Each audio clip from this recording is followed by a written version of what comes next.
first, I'd like to introduce my co-host for today, and they'll be up in just a minute. And yeah, we're going to be talking about President Obama and that T-shirt that we're going to bring up on the screen. This T-shirt with a noose around it, which was terrible. But first, I'm Adam Ollier. our guest, welcome. Yeah. Thank you. I'm Robert Thomas, a patent law and family law consultant, as well as the vice chairman of the Board of Zoning Appeals for the city of Detroit. All right. Good morning. My name is Darnell McLaurin, civil servant, union director, and concerned citizen. And my former student. Yes. I just love this guy. I didn't know that. Yeah, he was. He was. He's a Yes. drama student. That's why he's in the union. He could kick it President- up. He president could of bring the it up to drama another club. level. Are you serious? Yeah. Yes. On this day in African American life by Mr. Ken Coleman, we have on this day, March 20th, in 1960, Dr. Ocean Sweet, whom I wrote a play about, a prominent medical doctor, joins the ancestors dying from a gunshot wound and apparent suicide. He was only 64 years old. He's best known for being a victim of a racially charged ambush in 1925. I could say this without looking at it. In 1925 on Garland Street, 2905 Garland Street, when white neighbors gathered around his house. They were in the hundreds. They blocked streets and everything, and they started throwing rocks at the house. And Dr. Sweet had armed his two brothers and several friends who were in the house. There were a total of 11 people with them in the house, and someone shot within the house, shot outside, and killed one of the white men who was around the house. And the trial, they put him in jail 11 months with no bail before the trial. And the first trial was a hung jury, and the second trial, they were found not guilty. And his lawyer, their lawyer, was Clarence Darrow, and the judge was Judge Frank Murphy. And believe it or not, if you didn't see the play, they're going to be bringing the play back, and I hope you see it because it's an interactive piece with the audience, and I think you'll like it. Okay, commercial. But it was, I felt so bad for him because just months after the trial, his wife, who had contracted she got pneumonia and everything after the trial. She died from being in that damp jail. And then their baby died. The baby died first, and then she died. So he was not a happy man. Very sad, very sad. All right, everybody, let's get on. Let me pull us back up. But I had to say it because I'm very close to that project and that man. Okay, President Obama. He wants to, well, he brought it up about mandatory voting. What do you all think about that?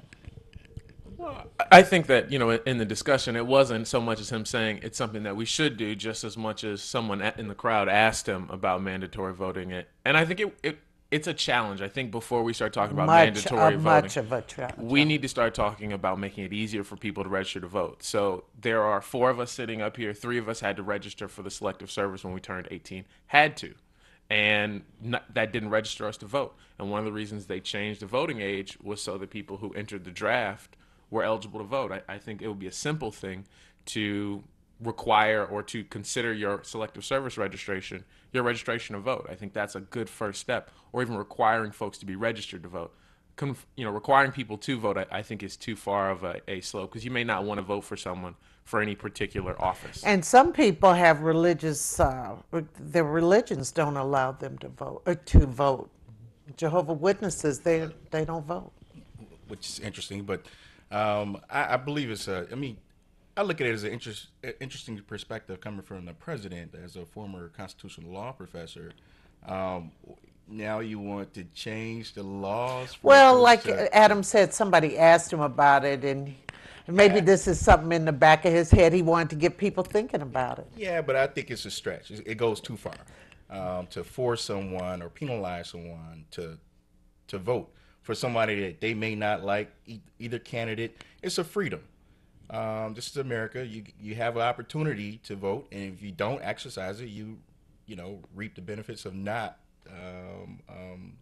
selecting the person that you probably should have selected. Right, But true. yeah, I don't think you should force anyone to do anything. I know why he's saying it because it's unfortunate that so few people vote.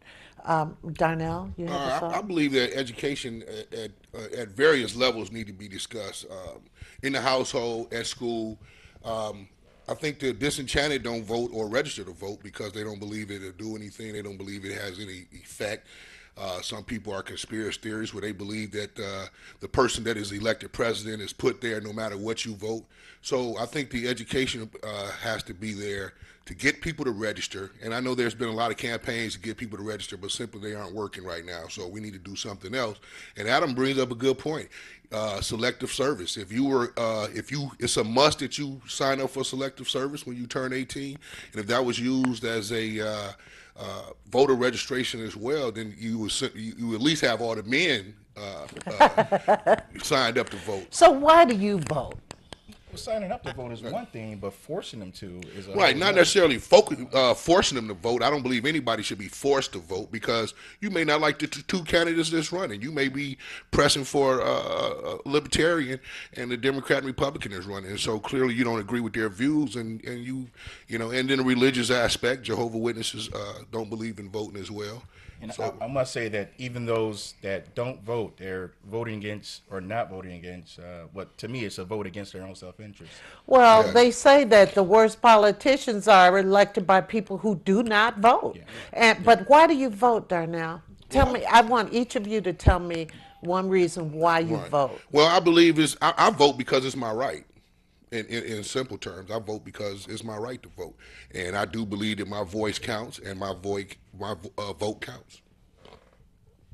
I vote. I started voting because as a kid, you know, I was taught always to vote. I used to watch a lot of the civil rights era movies, and I started to read a lot. Yeah, you weren't about, around during some of but that. you That know, was like, I read about it. I looked Right. I looked at the movies and things, and you know, it should be on every African American's consciousness to exercise that right, to get to know whatever candidate is out there and whatever viewpoint is on the ballot, to vote it up or vote it down. We've fought, we've Fought and died. for the right. It's just give it up so callously. I don't think we need to go down in that direction. Adam? People who don't vote don't have problems, and I see problems every day. I live in the city, I've grown up here, and every day I think that there are a lot of things that we need to be doing to fix them that we aren't. And the only way to make sure that that changes is to have a say in who's making the decisions. So I don't just idly pick a doctor. Like I don't let somebody say, oh, go to this doctor. I pick my doctor because I know that they're experts. The same reason I vote for someone or do any of those things. I take an active role in the selection of anybody who's going to make a difference in my life and my family's. And you have to remember too, Brenda, that a no vote is a yes vote for somebody. Right, absolutely, absolutely. I vote because, of course, I learned it in the household, but my mother grew up in South Carolina, Kingstree, South Carolina, and my mother's 95 now, so you know, that was a long time ago. But in that little town, she just thought the people were just put there. They never taught them about voting, never. She did not know anything about it till she came up here and heard about it. And she has voted every election, even in the nursing home, even in the nursing home. Wow. And so there's so many things that were unfair. And when she found out she could put her skin in the game by voting, I mean, come on, this lady's 95 and she still votes. So guys, we have to, I don't know what we can do because Detroit's voting rate is so low. I mean, it's got to make a difference. I think, you know, and I've gone out and knocked doors and talked to folks. And for most people, they can honestly say that no matter who wins, their life's not getting any better. And that's the problem. If people's lives got tremendously better or tremendously worse, depending upon who they elected time and time again, they would do something differently. But for most people, if they elect Robert, if they elect me, if they elect so and so and so, they don't see a change. And that's been the problem for years. And that's the thing that's got to change. So as we talk about voting, we've also got to talk about empowerment. We've got to talk about the movements. We've got to talk about selecting people that add value. I always talk about it, like a doctor. Like when you are going to get a doctor, if you had to have knee surgery, and I'm looking across the table, you say, well, let me see the people who you came and saw. Let me see if they're walking or not. And if they're not walking, you don't go to that doctor. But we elect folks who patients don't walk. I mean, we elect folks who have not changed anything, who have never accomplished anything, and come back and say they've never accomplished anything, but they're really working really hard for something. And then we elect their kids or their grandkids. Absolutely. Well, we have to think of something. These people these midterm elections are so important and all. It has to be accountability. Oftentimes when we vote, we elect someone to office. And in Detroit, we know it's a popularity game. But we have to hold the people that we elect accountable. We can't vote for someone and then do nothing else for ourselves or our community for the next 4 years. We have to hold them accountable. If they come to you and say, this is what I'm going to do, and they don't do it, you better believe I'm not voting for you next time. Right. I must say also that we also have to trump up the idea of midterm elections matter. And a lot of people fall off because it's no longer a presidential popularity game. Now you're dealing with the smaller folks, some of your governors, some of your congressmen, and your local elected officials. But minorities in particular, young people, they typically vote in the big game when you talk about the presidential elections versus the Well, we latter. made sure when I was teaching, we made sure that our seniors who turned 18 registered. We made sure of that. We talked it up so much that we did, but still, I know when President Obama won, I never forget one of my students saying, this was the first time my grandma voted. And I said, what? And then I said, Brenda, stop. Okay, let's go on to, and I'm hoping that I could get this picture shown of this noose that was on a T-shirt that TJ Maxx was selling. So hopefully during this discussion, did any of you see the noose? I didn't see it. Yeah, I saw it. I believe it was a parody shirt. So many people make shirts. Poor taste. I'm glad TJ Maxx did take it off the shelf because clearly it was insensitive to to some people and they found it offensive. And that's how the message got out anyway. Somebody went into the store and they saw the shirt and thought it was offensive. They should have removed it. I mean, the shirt has a noose on it and it says hang loose. Yeah. Well, the bottom line is it's irresponsible for the store and whatever company actually produced the shirt. It's irresponsible for TJ Maxx to even have it on the shelves, and then have it on the shelves so long without anyone noticing it. It had to pass by several people before it hit the stores. So it definitely falls dead on their arms that, hey, this is your problem. You need to fix this. Well, they say, oh yeah, that's right, that somebody it published a shirt. I forgot the company's name, and I just it tells me, I think it's symptomatic of something bigger. It is. It is. It may be. TJ Maxx saw that it was a problem. They removed it. Yeah, but don't they have a quality control person? Yeah, that's the Well, problem. they That's have what I a was talking buyer about. who buys clothes from individual who comes in and offers those clothes. That person may have not found it offensive, Yeah, and so they purchase it. You have managers over these stores. You have board members that hire people. If they hire more African Americans in these on these boards, they make sure that the employees that were hired and the managers that are hired and the quality controller that are hired that were minorities, that probably would have found some type of offense to these types of garments, and they probably would. It probably would have never reached the store shelves. Period. Right. I hear what you're saying, but it's impossible to catch everything. Some people making it to the stadium with a gun. I don't buy You know what I'm saying? It happened. So, but the important thing was that TJ Maxx recognized that they made a mistake and they removed it. But I agree with your point. They should be somebody there, but it's just no way to catch everything. Universally in America, it should be known that a noose, Yes. period, should be it should be an issue with it first. There's some kids don't. There's some kids don't even know who Martin Luther King is. No, So I mean, I think as Right. we talk about these things, we can't be offended by everything, but the things that we are Look at offended by, there's the T-shirt. yeah, the things that we are offended by, we've got to stand up and say, I think this is what is supposed to happen when things go wrong, is that somebody says, oh man, that's completely unacceptable. And then people respond swiftly. Now, the bigger lesson is, here is a large brand, a clothing company that, or a store that deals with, a fair amount of our business, and they find it okay. And they're going to find things like this okay. They are not going to have that same So type we of... need to snatch the money we We spend. need to have our own businesses. We need to Right. have our own Valid things, and we point. need to patron our own folks. I think the idea that these companies need to keep hiring folks like us to do that is what gets us in trouble. I mean, I'm tired of companies that the undercuts. only black folks they have deal with diversity. The only black folks they have are there to do the fallout for when they do something or say something stupid. We need to have stuff that is ours, that shows our values. But there are people in the country that like and respond to things that I think are completely unacceptable. Right. Yeah, I understand that point. At the same time, TJ Maxx is going to survive.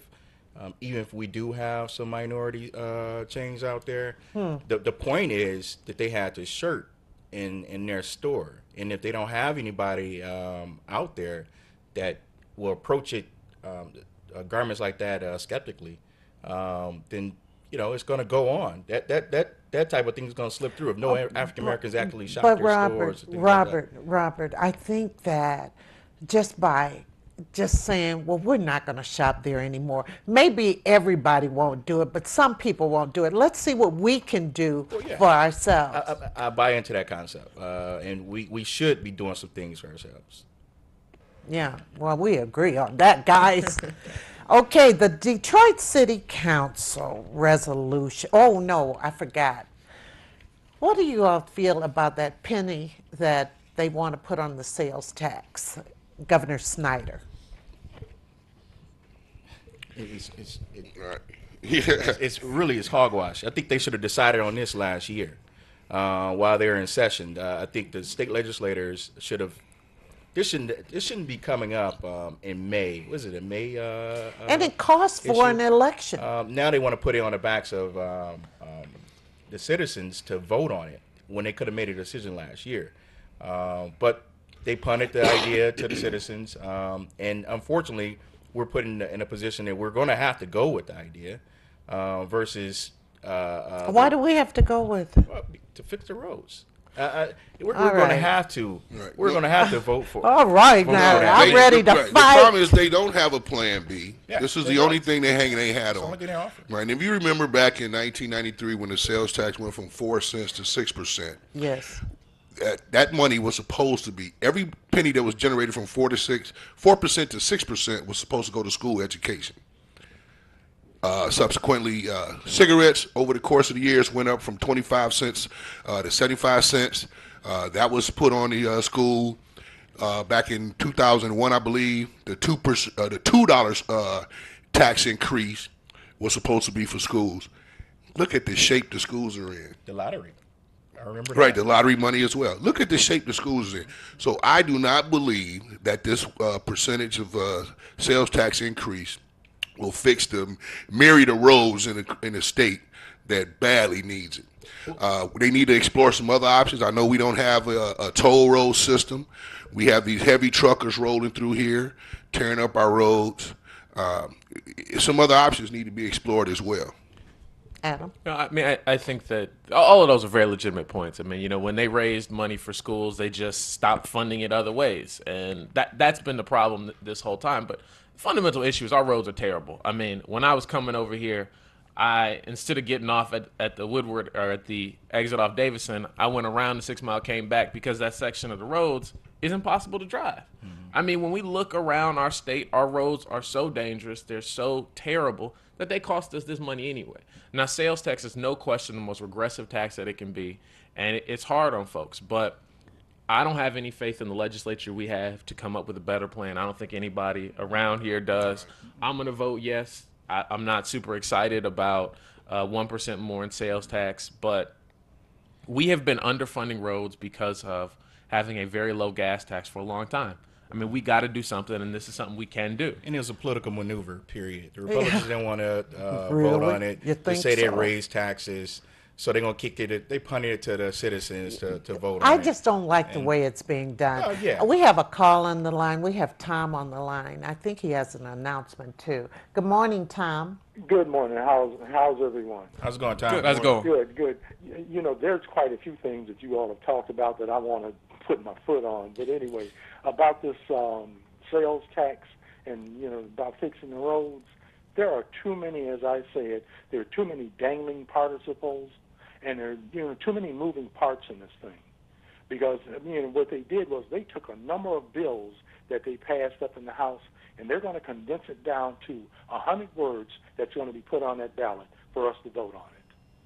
And, you know, and see, we didn't ask them to do anything as far as, like, you know, doing stuff for schools, or even for that matter, they came up with, what was it, $90 million for the for cities to be sliced and diced up and parceled out. We didn't ask them to. We asked them to vote to fix the roads.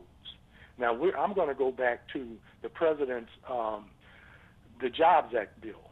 Okay, there was $2.1 billion slated to come. You're watching W33BY, Detroit, Highland Park, Michigan. You know, what did the Republicans do?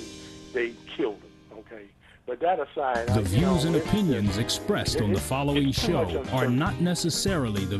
Because me personally, I believe the gas tax is going to go up too. And also the registrations on our vehicles. You know how over a period of time that they, you know, you pay less and less? There'll always be a reason, Tom, but you know, a lot of things we don't think is fair. I don't think that's fair. I don't think pulling back the film incentives is Yep, fair. you're right. There's so much, but we Yep. we have a big agenda this morning. I think you may want to call back in after we talk about some of these things. We haven't even gotten to the real hot button issues. I know. And, you know, the announcement I wanted to make just real quick, the Belle Isle Conservancy, they're going to have their annual spring cleanup. It's going to be April 25th from 8:30 to 12:30. And they want you to meet at the Flynn Pavilion. They says, you know, wear boots and bring gloves, but rakes and picks and garbage bags, that'll be supplied. But I'll call back and get in more into it. But and also certificates can be awarded for those students who participate who need, like, say, certificate for community service. Right, But- because they have to. That's a component of graduating now. Right, exactly. And I'll talk about I'll talk about the city voting and that kind of thing, because the numbers in terms of the number of registered voters and the population of the city, the numbers are unbelievable. Abysmal. They are. Well, I mean, not on. But what I'm saying is, when you look at the number of people, according to the 2013 census, which is 688,000, I believe it was 701, and I called down to the election commission. They said the number of people who were registered to vote were 525,000, and you know, some other. That would mean that 70-some% of the people in the city are registered to vote. That is impossible. Okay? Well. But I'll call back on another. Okay, thank you. We got to move along. Move Yeah, I along. know. Okay, thanks for taking the call, Brent. Okay. Okay. Thank you. The next topic is the Detroit City Council. They pulled that resolution for a bigger salary off the agenda. What do you all think of that? And I'm really interested, especially with the two of you, because the two of you were finalists, and that's not me and Darnell, were finalists for City Council, that vacant seat. But if you were on City Council, would you be wanting that salary increase? It sounds like a mirror question, It is. question, and what the political move he made. But I think it was bad timing. Period. Point blank. No way they should ask for a raise after we're coming off the cease of a bankruptcy. Yes, the planning of adjustments there. It could be some funds there, but it's just bad. It's a bad political move. And the mayor took a backseat to it. Although if they do vote it up, he still will receive that raise. So Yeah, he's not I gonna know. he's not gonna deny that raise. It's gonna be there. But it was a bad political move. Period. These folks knew the salary, what it was when they were elected. Not once, not twice, and maybe 3 times for some folks. But they knew that prior to getting in. Right. Adam? I don't think it's a bad thing. I mean, I think as a city, we should be paying folks what they are worth, whether it's firefighters, whether it's city councilmen, whether it's the secretary. I mean, as a city and as a community, I don't think we're paying folks what they deserve to be paid. And I think that goes from the top all the way to the bottom. And I think we get kind of stuck in this, well, what about me discussion too often. And I think that's a trouble for all of us. The trouble is that so many people are jaded from what the last 2 years or so have been. And I agree, and I can completely understand that. But at some point, we've got to say that somebody is worth X. So when we look out there and we compare firefighter salaries, as we compare fire chiefs, fire captains, I mean, we've got to go through top to bottom and say, this is what somebody deserves to make to do a good job. And then we will get folks who can do those jobs and who will stay. I mean, there has to be a better accountability, too. But my deal was the fact that they could have waited a year or two from now to bring it up. Not when you're coming off the backs of a bankruptcy. It looks bad asking for a raise. Here's the situation. Well, the commission that elects to give out raises or not, they meet on odd number of years. So they had to ask for it this year, or they would have had to wait till 2017. I get that. Still bad timing, right off the heels of the bankruptcy. But Adam said something important about paying people what they're worth, and if you look across the country, every facet of this city is paid lower than their counterpart. Absolutely. Back in the 70s at some point, Detroit Fire Department was the highest paid department in the country. Deservedly, because they still fight more fires pound per pound And than people from anybody around the in the country. world come to watch Detroit firefighters. Right. So they're not even the number one in the state. They probably like around number 400. I get it. The bigger picture is I understand it because they haven't had a raise since 2001. The Kevin Orr took 4% from them to pay into their pension, gave them a 5% raise. So they only got like a 1% raise over the course of the last 12 or 13 years. I get it. But at the end of the day, if all the public workers are going to have to take a bite, lose their pension and so on and so forth, then they're going to have to do so as well. And I understand why the mayor opted not to get the raise because he already got money. So is he not? He working for pennies anyway. If you ask me, or if you ask him, I'm sure he look at Or it a as he working for some supplemental pennies. income is like a supplement. Exactly. So, but they do. I get it. They do deserve. Everybody deserves. Okay, as and they a haven't person- gotten it. As a I don't know. person who put more work in and didn't get the money, I mean, I never got what I feel I deserve. But that's why people aren't doing it. I think we got to stop saying because I got screwed, because I got jammed. I'm not saying that. I know you aren't, but I think that is the feeling, is that I am underpaid as a result.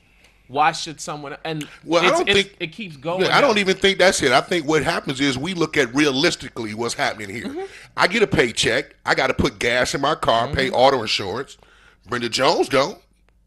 I pay for Brenda Jones' car. So that's your raise. You got a free car. You got a staff, and so. And I'm just saying, people look at those things as incentives or Absolutely. pay, because you ain't paying no car insurance.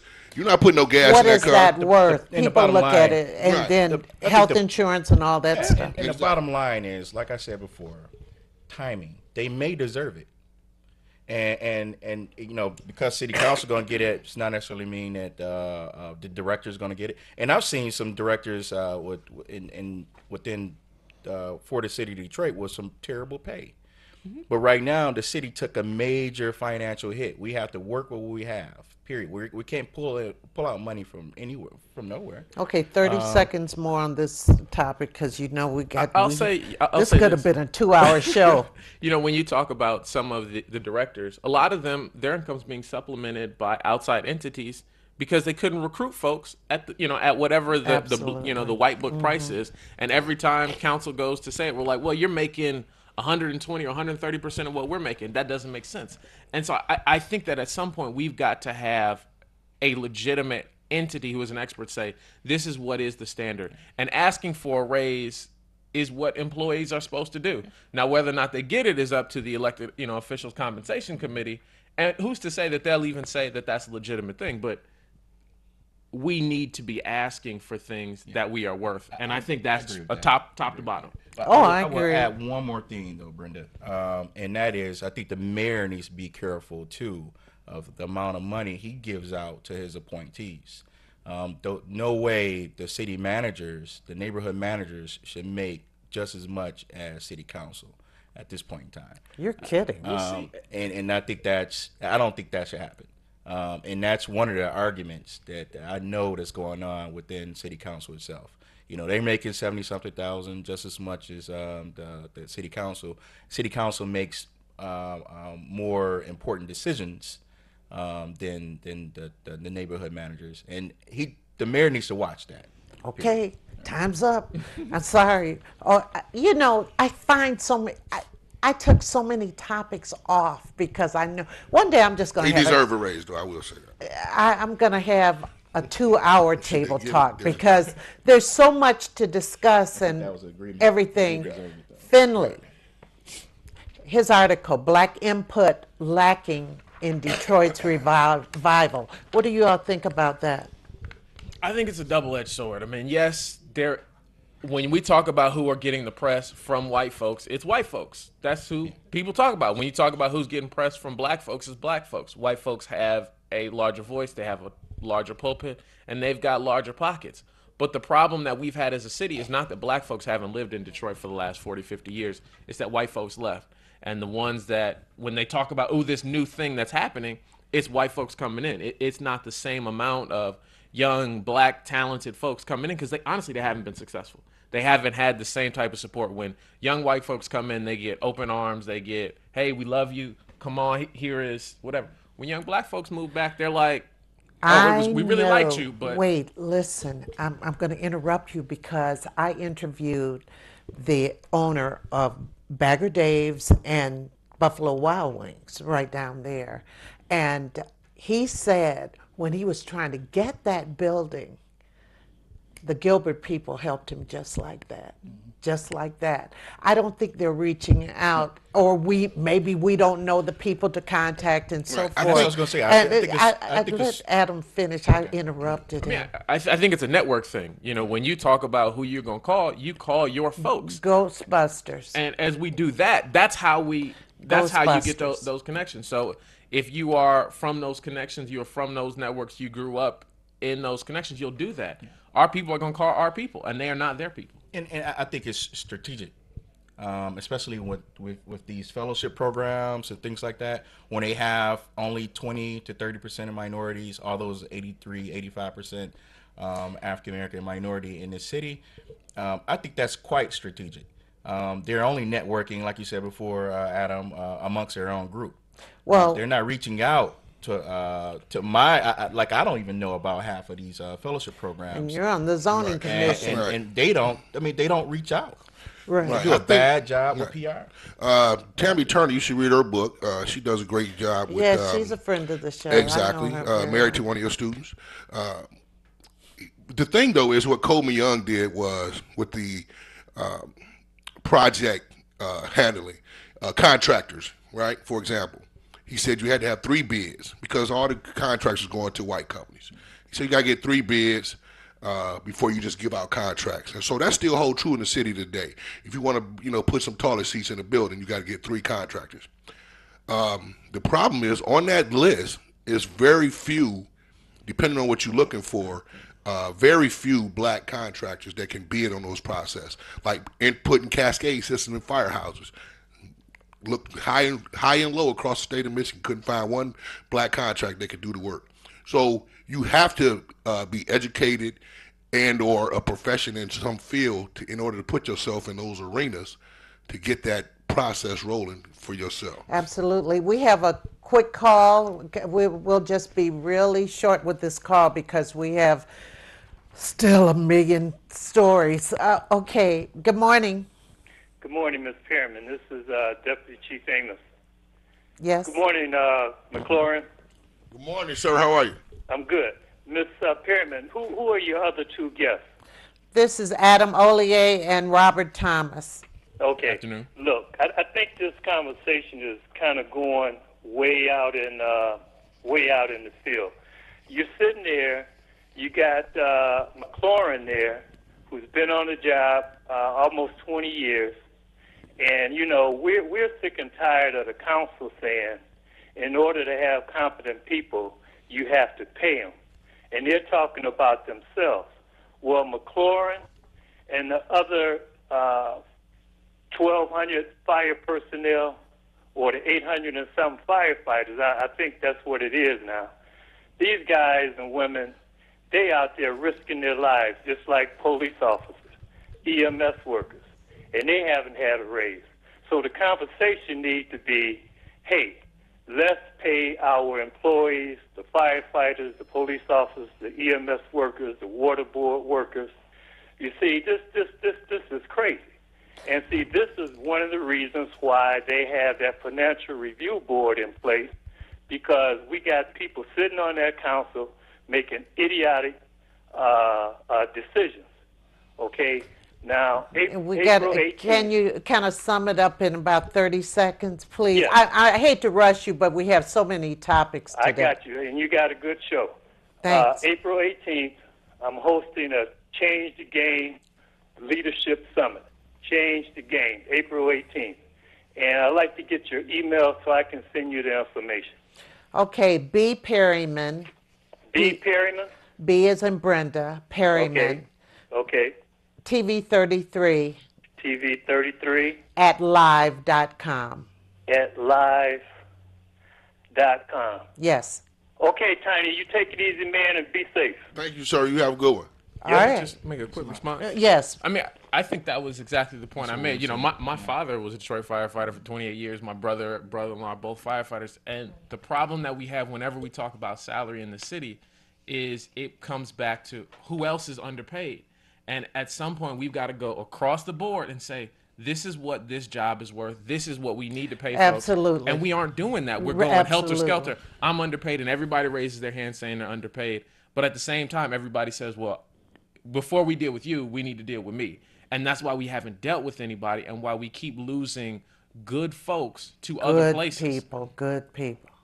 And there could be some raises here. I don't care if a 1% raise is a raise, 3% raise is a raise. It may seem little to you, but I think it should Towards be a raise. the end of my teaching career, the last few years, we got nothing. Yeah.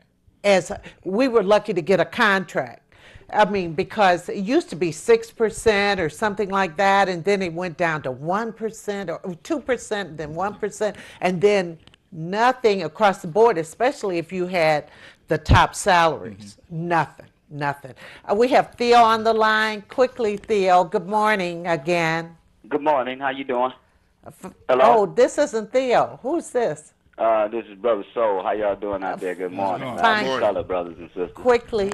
Yes, I'd like to ask a question to the brother that said there wasn't any black contractors to build in the fire stations.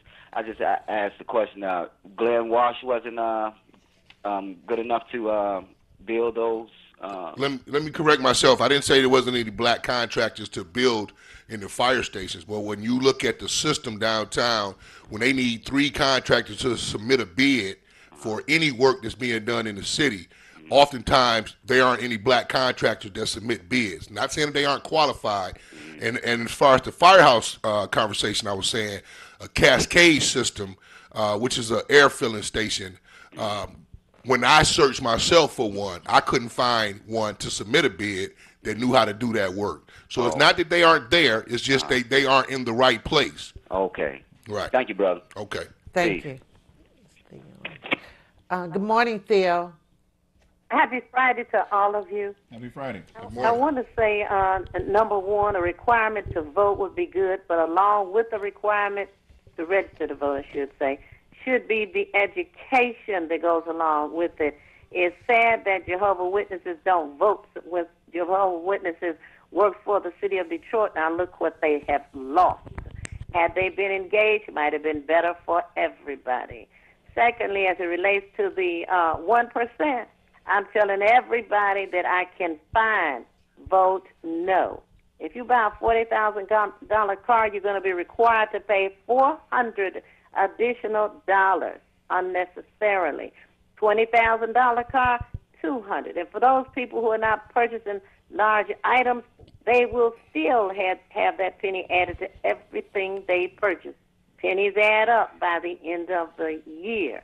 It's wrong, and they should consider that $18 billion that is in surplus in the catastrophic fund that the 5 top insurance companies want to divide among their greedy sales. Theo, I really appreciate what you just said. That was very important.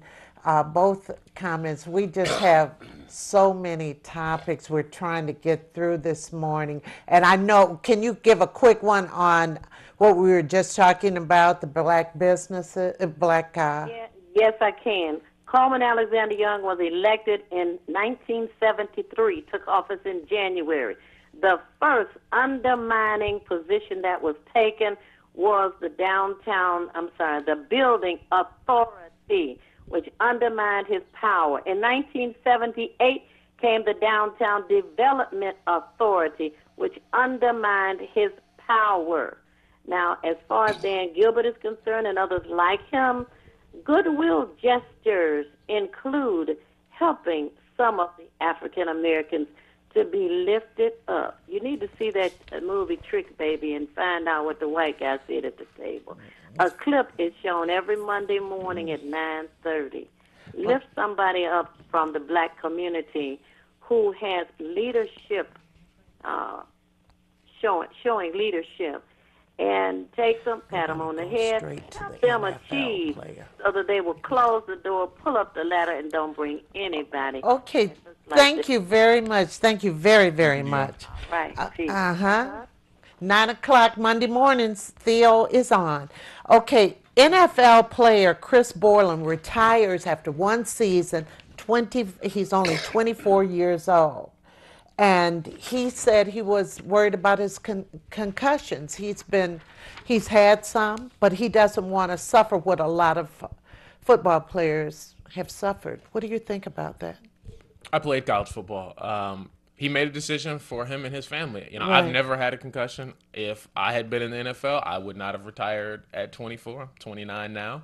I played football with people who are still in the NFL. And when I was in college, we had really first started concussion testing. It was coming in vogue at the time, where we did baseline testing as we started to do those types of things. But concussions can be a scary thing. But I think one of the things that we aren't conscious of and cognizant of is that, you know, he mentioned his first concussion was playing soccer as a kid. You know, people get concussions doing all kinds of things. All kinds it's of just things. now we recognize them in football. Firefighters get them. Police officers get them. You get them playing with your kids. But with football, we are now recording it. We are documenting. We're starting to see it. And so people making a decision for the family is the right decision. But we've also got to be conscious that this is a broader issue than just football. It's hockey. It's baseball. It's all Absolutely. these My other sports. son got a concussion playing basketball. Basketball. Quickly. Yeah, we're always taught as a kid. I played Little League, college, and ran track and things like that. Never received a concussion, but we're always taught to play through those types of pains. I was kind of surprised that the player retired after a year. I thought he'd probably, you know, even with knowing he has a concussion or had one in the past, wait that 3 to 5 years out to get the pension. But yeah, I think it was a bold move that he made, and it's a heck of a stance he made. I don't think too many African American players should go out there and do the same thing. Looking at the monetary benefits of the next year, they're not looking down the road. Is their health going to be okay? But that's my personal opinion, anyway. Darnell? You know, good for him. You know, it was his personal choice. Good for him. Right. I think it was his personal choice. Some players have supported him, including Russell Wilson, but some players have not supported him. But I think it was How could his. you not support I him? know, I mean, it's what you mad crazy. about? It's crazy. Like, what you mad about? That's him. I know. That's one less opponent. He said he's going back to school and a major in sports management. Great for him. Yeah, yeah. But he'll be talking those people out of playing. You shouldn't play. No, I'm just kidding. Okay. Terrence Howard, who's been in the news for a lot because of the rise of the TV show Empire, says that we should be able to get real and use the N-word during the television show. What do you think? I think it's reckless. Period. I don't think that should happen. Empire will survive and it will go on without using the N-word. It doesn't add any value to the show at all. And I totally disagree when he said it loses its realness. I don't think it does. I think enough they have. It's shown with the viewership. Period. What 16.6 million? Their finale, the last episode. Come on. How much real can you get? I mean, people are looking at the show. No need to. And they tackled homophobia. Yeah, in it's our tackling a lot of community. issues. A lot of issues. Yeah. Bipolarism. Adam. It's crazy. I mean, my grandma watches it, so it was a little news to me. My grandma's in her 80s, so I was a little surprised. But I think, as you know, words change. I mean, I'll never forget having a conversation with my dad about somebody calling somebody else black when he was growing up, and how that was fighting words. You know, so I think words change, and I think the important thing about words is what they mean to you and how they mean.